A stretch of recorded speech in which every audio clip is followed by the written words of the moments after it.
So if you're interested in an update in this particular controller charging accessory that I purchased last year, as you can see, I like how it looks. It looks a little bit more, sleek and slimmer. And for me, this one takes up less space in my setup right now at the moment. So this is why I chose this one for charging my PS5 DualSense controllers. You might want to just know these things about this one in particular. And also too, the price is very affordable to me, in my opinion, for my budget. So I also wanted something that wasn't going to break the bank and then also look good within my setup. So that box is checked. However, I noticed some things when using this one. So as you can see now, it works very well. You can see that both controllers are charging and it looks good, right? Well, I also run into the issue of sometimes I can't see it charging the second controller and maybe the first controller, but for the most part, I can't see sometimes when it's actually charging the second controller. Now, I think in some ways it is charging the second controller, which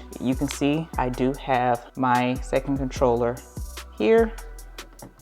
So you can see that the second controller is connected, but placing it here in its slot can be a challenge. You definitely want to make sure you have the pins connected and it is sitting correctly, just as the first one is. I will say placing the controllers in here is a bit of a challenge in the beginning. Once you learn how to place your controllers in these slots for charging, you should be good. So yeah, that definitely, will eventually work well for you. If you like to definitely, place it in there, I would say definitely be a little bit more patient putting your controllers in for the charge. So that can be subjective of how you want to deal with that. The second thing is sometimes it is difficult to see if the second controller is fully charged. It's not always reliable. Sometimes you actually just have to trust it and use the controller to see if it's been fully charged. And when it is fully charged, it will change to blue. So you'll know that based on the LED light and if your controller